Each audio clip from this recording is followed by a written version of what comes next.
والوں، بھیک دینے والے داتا، جو شکستہ دلوں کا کارساز ہے، روحانی غم و اضطراب کا مسیحا ہے، دن جس کے تلے دولت کا رومی غلام ہے، رات جس کے آستانۂ عرش اعظم نشان کی حبشی کنیز ہے، زمین جس کے علوم میمنت نزول سے شرفیاب ہے، آسمان جس کے تصدق سے سرفراز ہے، عرش مجید جس کی منزل ہے، کہکشاں جس کی غبار راہ ہے، عروج سکندری جس کا معمولی معیار ہے، اورنگ شہنشاہی جس کی غلامی کا ادنا اعجاز ہے، سعادتوں کا رشتہ جس کی ذات سے منسلک ہے، دونوں جہاں کی آبرو جس کی مہر نبوت سے متعلق ہے، ملائے اعلیٰ کی مقدس محفل میں جس کا ذکر ہے، شمس باذرا جس کے در دولت کا طواف کرتا ہے، بدر کامل جس کے در کا بھکاری ہے،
حفاظت ہو جائے۔ اس لیے ہر نمازی کو نماز میں یہ دعا مانگنے کی تلقین دی گئی ہے کہ اہدنا الصراط المستقیم، اہدنا الصراط المستقیم، اہدنا الصراط المستقیم۔ یا الہی ہمیں سیدھا راستہ دکھا۔ کون سا سیدھا راستہ؟ کیسا سیدھا راستہ؟ آگے حکم ہوتا ہے صراط الذین انعمت علیہم، صراط الذین انعمت علیہم، راستہ ان لوگوں کا جن پر تو نے انعام کیا۔ آئیے قرآن کریم سے پوچھیں کہ وہ انعام یافتہ بندے کون ہیں، وہ انعام یافتہ لوگ کون ہیں جن کے نقش قدم پر چلنے کے لیے پانچوں وقت اللہ رب العزت کی بارگاہ میں دعائیں کی جاتی ہے۔ تو قرآن کریم کہا ہوتا ہے اولئک مع الذین انعم اللہ علیہم من النبیین والصدیقین والشہداء والصالحین۔ یعنی یہ چار گروہ ہیں، یہ چار گروہ ہیں، یہ نبیوں، صدیقوں، شہدائے کرام اور صالحین یعنی اولیاء کرام کی جماعت ہے۔ حضرات محترم، ہر مسلمان اپنی نماز میں یہ دعا کرتا ہے کہ یا الہی ہمیں تیرے پیارے محبوب بندوں کے نقش قدم پر چلنے کی توفیق عطا فرما۔ یا الہی ہمیں تیرے پیارے برگزیدہ بندوں کے نقش قدم پر چلنے کی توفیق عطا فرما۔ لیکن کچھ لوگ ایسے ہیں جو نماز میں اللہ والوں کی غلامی اختیار کرتے ہیں، اللہ کے پیارے مقبول بندوں کی غلامی اختیار کرتے ہیں اور سلام پھیرنے کے بعد نماز کو پورا کرنے کے بعد انکار کر دیتے ہیں۔ لیکن الحمدللہ ہم سنی جو نماز میں مانگتے ہیں، نماز کے بعد اسی دعا پر قائم و قائم رہتے ہیں۔ الحمدللہ ہم سنیوں کی دعاؤں کی یہ قبولیت کی دلیل ہے کہ ہمارے ہاتھوں میں دامن اولیاء اللہ ہے۔ ہم اللہ والوں سے محبت کرتے ہیں، ہم اللہ کے پیارے مقبول بندوں سے محبت کرتے ہیں، ہم اللہ کے پیارے برگزیدہ بندوں سے محبت کرتے ہیں۔ ہاں تو میں عرض کر رہا تھا کہ ایمان و تقوی کی حفاظت کے لیے اللہ والوں کے قدموں سے نکل جاتے ہیں۔ حضرات محترم،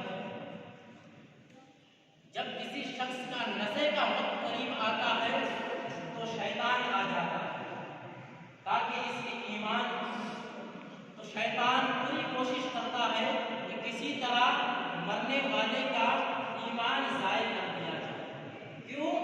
اس لیے کہ جب وہ اس وقت ایمان سے پھر گیا تو واپس کبھی نہیں لوٹے گا۔ حضرات محترم، حضرت امام فخر الدین رازی رحمۃ اللہ تعالیٰ علیہ کا جب نزع کا وقت قریب آیا تو شیطان آ گیا اور کہنے لگا اے امام فخر الدین رازی، تو نے عمر بھر مناظرے کیے، تو نے عمر بھر اللہ رب العزت کی عبادت کی، کیا تو نے اللہ تبارک و تعالیٰ کو پہچانا؟ تو آپ نے فرمایا ہاں۔ تو اس شیطان نے کہا اس پر کوئی دلیل؟ تو آپ نے ایک دلیل پیش کی تو وہ حدیث معلم ملکوت رہ چکا تھا، وہ ملائکوں کا سردار رہ چکا تھا، تو اس نے اس دلیل کو رد کر دیا۔ پھر آپ نے دوسری دلیل پیش کی تو اس حدیث نے اس دلیل کو بھی رد کر دیا۔ پھر آپ نے تیسری دلیل پیش کی تو اس حدیث نے اس تیسری دلیل کو بھی رد کر دیا۔ کرتے کرتے آپ نے 360 دلیلیں پیش کی تو اس حدیث نے ان ساری دلیلوں کو رد کر دیا۔ اب آپ پریشان ہیں، اب آپ پریشانی میں مبتلا ہیں، اب آپ پریشان حال ہیں، اب کیا کیا جائے؟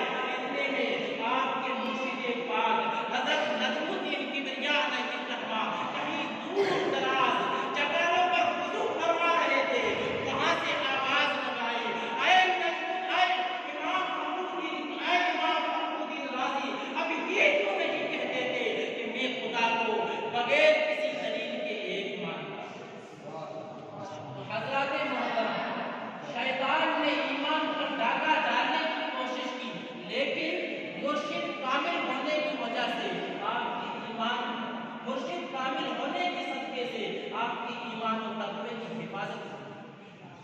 حضرات محترم، استغفر اللہ ربی من کل ذنب واتوب الیہ وما علیہ السلام۔ وعلیکم السلام، ماشاءاللہ بہت ہی بہترین انداز میں آپ حضرات نے تقریر سماعت فرمائی۔ اب نعت شریف سماعت فرمانے کے لیے غلام کا تاج فرما آئیں گے۔ یہ آپ حضرات کے انا سامنے انا نعت